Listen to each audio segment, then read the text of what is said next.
Hello दोस्तों, तो आज हमारा नया टॉपिक डाइजेस्टिव सिस्टम ऑफ ब्रोंकायोस्टोमा और इसी के साथ हम आगे रेस्पिरेटरी सिस्टम को भी इंक्लूड कर देंगे। तो देखिए, ये हमारा जो डायग्राम है ये हमारे ब्रोंकायोस्टोमा का इंटरनल स्ट्रक्चर दिखाई देने वाला डायग्राम है। हमारी जो प्रीवियस वीडियो थी उसमें हमने एक्सटर्नल स्ट्रक्चर के बारे में और उसकी मॉर्फोलॉजी के बारे में डिटेल में स्टडी की थी। तो इसी डायग्राम के बिहाफ पर हमको ये समझना है कि इनका जो इंटरनल स्ट्रक्चर है वो किस टाइप से होता है। तो ब्रोंकायोस्टोमा की बॉडी में पूरा ही जो इंटरनल स्ट्रक्चर है वो एलिमेंट्री केनाल ही होती है। उसी के साथ में कुछ स्पेशल टाइप की स्ट्रक्चर्स होती है जो इनकी बॉडी को मेंटेन बनाए रखती है। नोटोकॉर्ड, नर्व कॉर्ड जो हमें इसके अंदर दिखाई दे रहा है, और उसी के साथ में ये हमारी पूरी एलिमेंट्री केनाल। तो जो एलिमेंट्री केनाल होती है वो माउथ से स्टार्ट होकर के एनस पोर पर ख़त्म हो जाती है। तो हमें पढ़ना है डाइजेस्टिव सिस्टम ऑफ ब्रोंकायोस्टोमा। तो हम कुछ पॉइंट्स के बारे में देख लेते हैं। So let us start. ब्रोंकायोस्टोमा का डाइजेस्टिव सिस्टम दो पार्ट से मिलकर के बना होता है, एलिमेंट्री केनाल और डाइजेस्टिव ग्लैंड्स। तो ये जो हमारी एलिमेंट्री केनाल होती है वो हो जाती है माउथ, बक्कल कैविटी, और इसी को हम बोलते हैं वेस्टिब्यूल। अब आप लोग सोच रहे होंगे कि मैंने माउथ के आगे ओरल हुड क्यों रिप्रेजेंट किया। तो इसके बारे में हम थोड़े टाइम के बाद इसके बारे में पढ़ेंगे। तो आगे हम देखते हैं, ये हमारा फेरिंग्स। फोर्थ पॉइंट हमारा ईसोफेगस, इंटेस्टाइन को हमने दो पार्ट में डिवाइड कर लिया है, मिड गट और हिंड गट, मध्यांत्र और पश्चांत्र। और ये जो मिड गट डाइवर्टिकुलम है ये हमारा एक स्पेशल स्ट्रक्चर है जिसको हम ब्लाइंड पाउच भी बोलते हैं। और ये हो जाता है हमारा सबसे लास्ट में एनस। तो ये हमारी एलिमेंट्री केनाल है, mouth, buccal cavity, pharynx, oesophagus, intestine and at last में हमारा एनस। तो ये इसके एलिमेंट्री केनाल को मैं दिखा देती हूँ। ये हो जाता है इसका माउथ जो हमें दिख रहा है, ये वाला इसका स्ट्रक्चर माउथ। उसके बाद में ये हमारी पूरी ओरल हुड, इसके आगे हमारा बक्कल कैविटी, और इसी को हम क्या बोलते हैं, वेस्टिब्यूल। तो ये जो हमें पोर्शन दिख रहा है जो कि एक शंख के आकार का है, एक फ्लास्क के शेप का बना हुआ है, ये वाला reason, this is the reason हम क्या बोलते हैं इसको, बक्कल कैविटी। इसी को हम बोलते हैं वेस्टिब्यूल। और इसी बक्कल कैविटी और वेस्टिब्यूल के अंदर दो स्ट्रक्चर हमको देखने को मिलती हैं, व्हील ऑर्गन और व्हीलम। इतना जो पोर्शन होता है, जो आगे वाला जो हमें एंटीरियर पोर्शन दिखाई दे रहा है एलिमेंट्री केनाल का, उसके अंदर हमें तीन स्ट्रक्चर्स देखने को मिल रहे हैं। एक तो ओरल हुड वाला पोर्शन जो कि माउथ को कवर करके रखता है, ओरल हुड वाला रीजन। इसके बाद में बक्कल कैविटी, वेस्टिब्यूल वाले पोर्शन के अंदर दो स्ट्रक्चर्स हो जाती हैं, व्हील ऑर्गन और व्हीलम। बक्कल कैविटी की तरफ जो वॉल होती है जो कि बक्कल कैविटी को घेरे रखती हैं, जो वॉल होती है इंटरनल वॉल, वो एपिथीलियम की बनी होती है। इस एपिथीलियम को हम एनिमल टिश्यू के नाम से जानते हैं, और ये एपिथीलियम होती है एक्टोडर्मी एपिथीलियम। और व्हीलम के इस तरफ जो फेरिंग्स वाला जो पोर्शन है, इसको इंटरनल वॉल जो घेरे रखती है उसको हम बोलते हैं एंडोडर्मी एपिथीलियम। एक्टोडर्म और एंडोडर्म यहाँ पे जर्म लेयर की बात हो रही है, क्योंकि जब एलिमेंट्री केनाल जो पूरी बनी होती है वो एंडोडर्मी एपिथीलियम से ही कवर होती है अंदर से, और जो ये आउटर वाला पार्ट है बक्कल कैविटी वाला, ये एक्टोडर्मी एपिथीलियम वाले पार्ट से कवर रहता है। तो इसीलिए इस व्हीलम वाले पार्ट को हम माउथ नहीं कह सकते।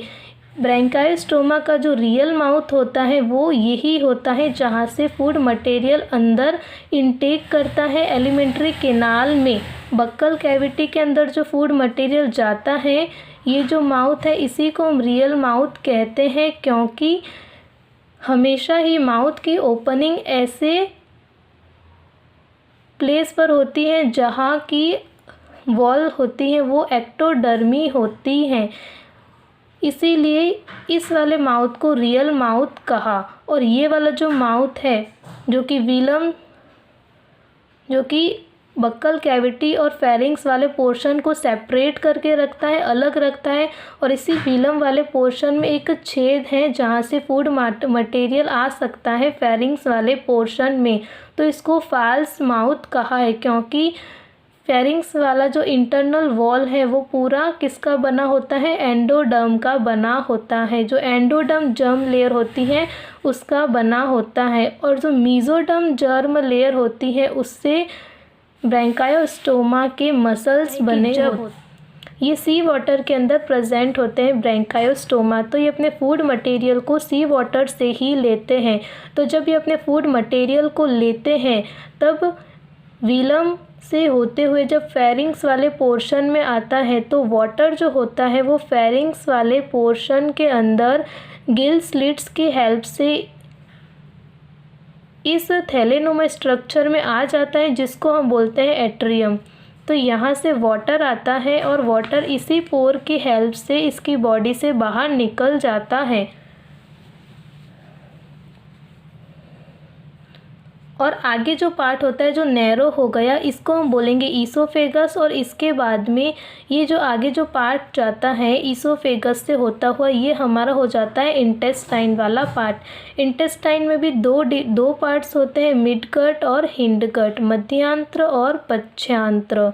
इसके बाद ये एनस पोर से खुल जाता है। ब्रैंकायोस्टोमा के अंदर जो फूड मटेरियल होता है वो माइक्रो ऑर्गेनिज्म का होता है, जिसमें कि डायटम्स, प्रोटोजोन्स जो होते हैं वो प्रेजेंट होते हैं, उनके अंदर शामिल होते हैं। और ये सारा फूड मटेरियल वाटर के साथ ही इनकी बॉडी में आ जाता है। तो ये जो माउथ को घेरे रखने वाली जो स्ट्रक्चर होती है, जो कि माउथ के चारों तरफ पाई जाती है, ओरल हुड, इसकी स्ट्रक्चर कुछ इस टाइप से होती है। और इनमें जो हमें ये इस तरह से फिंगर लाइक जो स्ट्रक्चर दिख रही है, ये होती है ओरल सिराई की। और ये ओरल सिराई ओरल हुड पर प्रेजेंट होती है।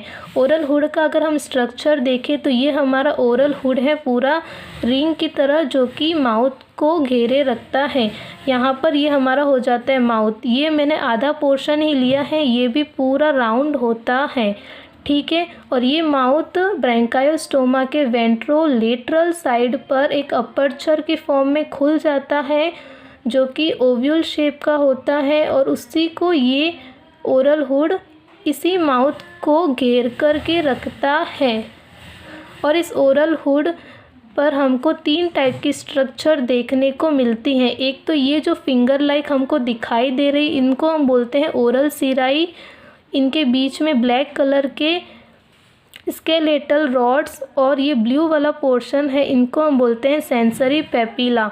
तो ये सेंसरी पेपिला जो होते हैं, ये ग्रुप ऑफ सेंसरी सेल्स होती हैं जो कि डिटेक्ट करने का काम करती हैं कि कौन सा फूड मटेरियल बॉडी के अंदर जाने के लिए सूटेबल है। ये बड़े फूड पार्टिकल्स को, जो बड़े साइज़ वाले फूड पार्टिकल्स हैं, उनको बॉडी के अंदर आने से रोकने का काम करती है। और जो छोटे छोटे फूड पार्टिकल्स होते हैं वो बॉडी के अंदर जाते हैं, इसीलिए इसको हम सीलियरी फीडर ऑर्गेनिज्म बोलते हैं। और ये जो ओरल हुड पर लगे ओरल सिराई होते हैं, ये छलने की भांति काम करते हैं। ये किस तरह से काम करते हैं, एक छलनी की भांति। जैसे छलनी से बड़े बड़े पार्टिकल्स ऊपर ही रह जाते हैं और जो स्मॉल पार्टिकल्स होते हैं वो निकल जाते हैं, उसी तरह से ये ओरल हुड के ओरल सिराई भी इसी तरह से डिटेक्ट करते हैं कि कौन सा फूड मटेरियल के पार्टिकल्स बड़े हैं, उनको ये बाहर ही रखती है, अंदर आने नहीं देती। अंदर केवल छोटे फूड पार्टिकल्स ही जा पाते हैं। अब यहाँ पर ये आने के बाद में, क्योंकि पानी भी साथ में है, वाटर भी साथ में है, तो ये बक्कल कैविटी के अंदर आने के बाद में यहाँ पर ये व्हील ऑर्गन जो होता है, जो कि बक्कल कैविटी की जो वॉल होती है, उन वॉल से ही ये निकला होता है, उन वॉल से ही ये स्ट्रक्चर बनी होती है। बक्कल कैविटी की जो वॉल होती है वो एक्टोडर्मल एपिथेलियम की बनी होती है, जिससे कि फिंगर लाइक प्रवर्ध जो होते हैं वो निकले होते हैं, फिंगर लाइक प्रोसेस निकले होते हैं उस वॉल से, और ये पूरा ही स्ट्रक्चर होता है व्हील ऑर्गन, और इसको हम रोटेटरी ऑर्गन भी कहते हैं, क्योंकि ये जो फूड पार्टिकल्स जो आया है माउथ से बक्कल कैविटी में या वेस्टिब्यूल में, उसको ये ऐसे घुमा देते हैं। वाटर करंट को ये स्टार्ट करने के लिए पूरे वाटर करंट को ऐसे ऐसे घुमा देते हैं ताकि उस फोर्स से फूड पार्टिकल्स जो है वो अंदर जा सके।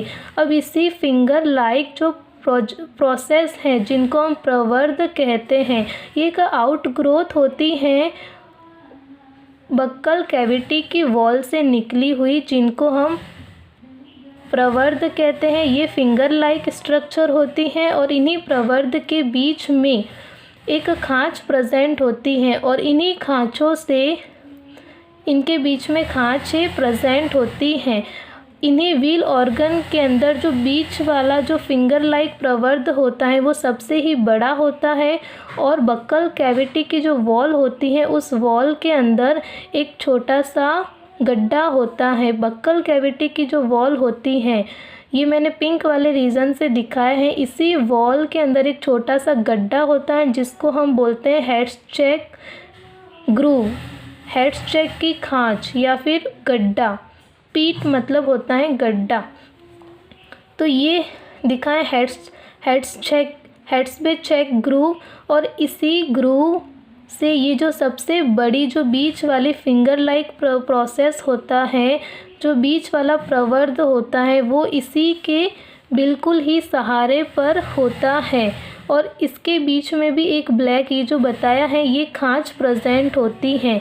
ये जो खांच होती है ये ग्लैंड्यूलर होती है, इनके अंदर कुछ ग्लैंड्यूलर सेल्स प्रेजेंट होती हैं जो कि म्यूकस का सिक्रेशन करती है, और इसी म्यूकस के सिक्रेशन के अंदर कौन हेल्प करता है, ये हेड्सचेक ग्रूव और ये खांचे जो होती हैं वो म्यूकस का सिक्रेशन करती हैं, जो और आया हुआ जो फूड मटेरियल है उसको लपेटने का काम करती हैं, ताकि यहाँ पर फूड मटेरियल जो होता है वो पूरा एक मिश्रण बन जाता है उसका, और उसके बाद में ये जो व्हील ऑर्गन है ये रोटेटरी करंट को उत्पन्न करता है, यानी कि रोटेटरी जो वाटर की जो वेव्स होती हैं, जो वाटर जो करंट होता है, जो पानी की जो धारा होती है उसको ये गोल घुमाने का काम करती हैं।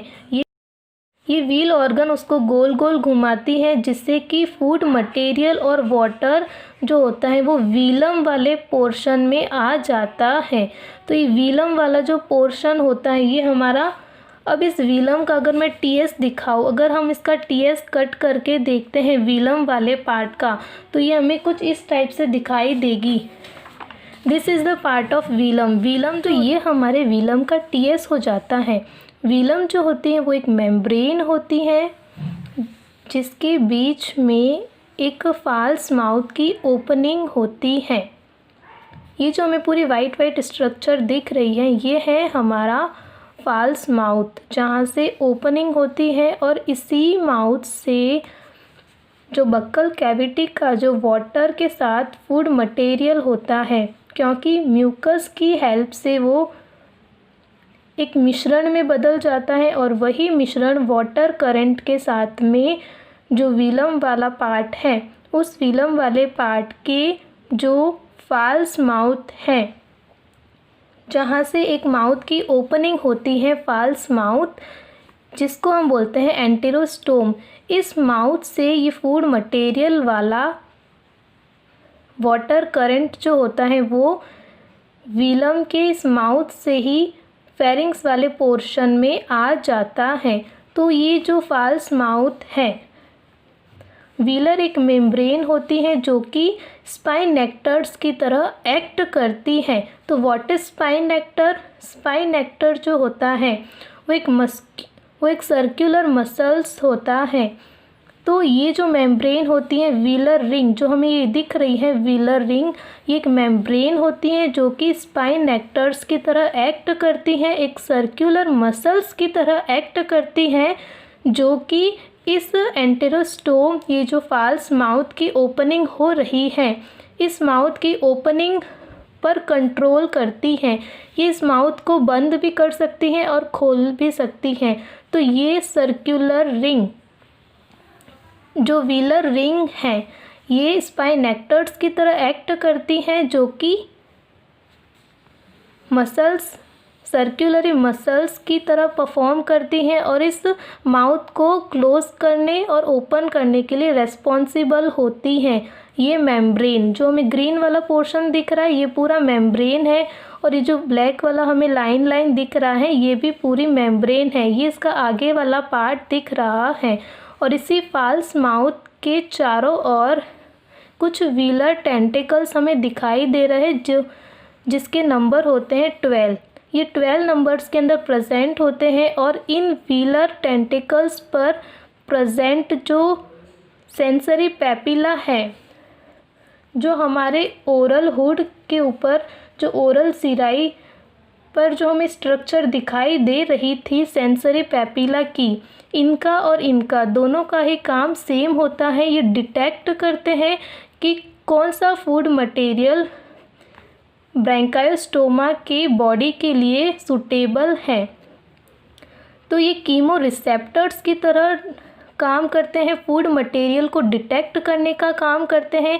यदि कोई फूड मटेरियल टॉक्सिक होता है तो ये वाटर करंट के जोर से पुश करने के बाद उसको फेरिंग्स के अंदर डाल देते हैं, और यहाँ से फिर गिल स्लिट्स की हेल्प से ये जो टॉक्सिक मटेरियल होता है, जो इस बॉडी को नहीं चाहिए होता है, वो फिर एट्रियम के साथ, वो फिर वाटर के साथ एट्रियम वाले पार्ट में आ जाता है, और एंट्रियोपोर से ये बॉडी से रिमूव कर दिया जाता है। और जो फूड मटेरियल इनके लिए ज़रूरी होता है, जो पार्टिकल्स ये अपने फूड मटेरियल की फॉर्म में ले सकते हैं, उन्हीं फूड मटेरियल को ये आने देता है फेरिंग्स वाले रीजन में, और यहाँ से फिर वो अपनी एक्टिविटी करके ईसोफेगस वाले पार्ट में जाता है।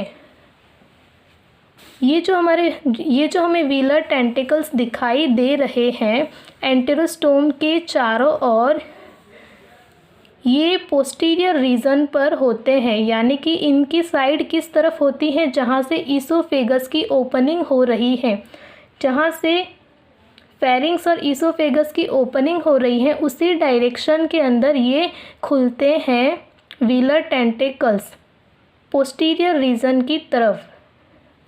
तो इतना वाला पोर्शन हमारे व्हीलम का हो जाता है।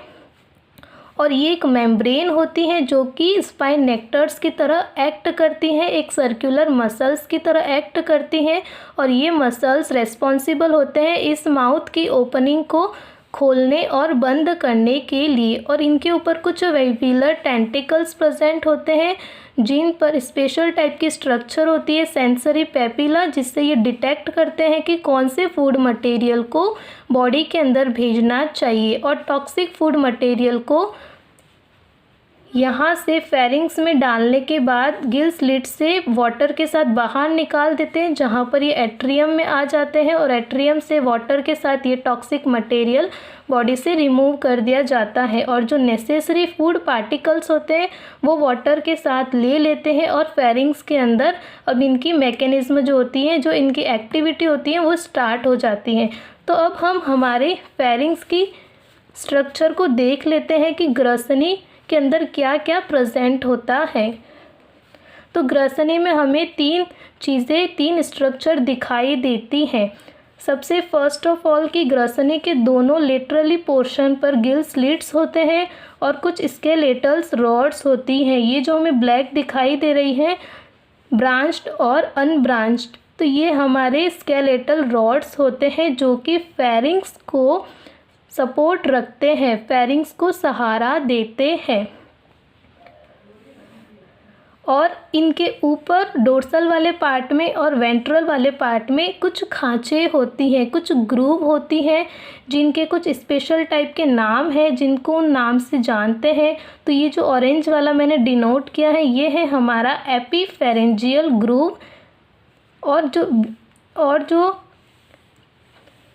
चॉकलेटी के अंदर दिखाया गया है, इनको हम बोलते हैं एंडोस्टाइल। इनको बोलते हैं हाइपोफेरेंजियल ग्रूव। एंडोस्टाइल को ही हम हाइपोफेरेंजियल ग्रूव भी बोल सकते हैं। तो ये इनके भी अंदर खांचे प्रेजेंट होती हैं। अगर हम ग्रसनी की स्ट्रक्चर देखें कि इनकी स्ट्रक्चर कैसी होती है, तो ये मैं बता दूं। नो डाउट ये वीडियो हमारा लेंथी हो चुका है, तो आगे वाला स्ट्रक्चर हमारी नेक्स्ट वीडियो सेकेंड पार्ट में डिस्कस करेंगे।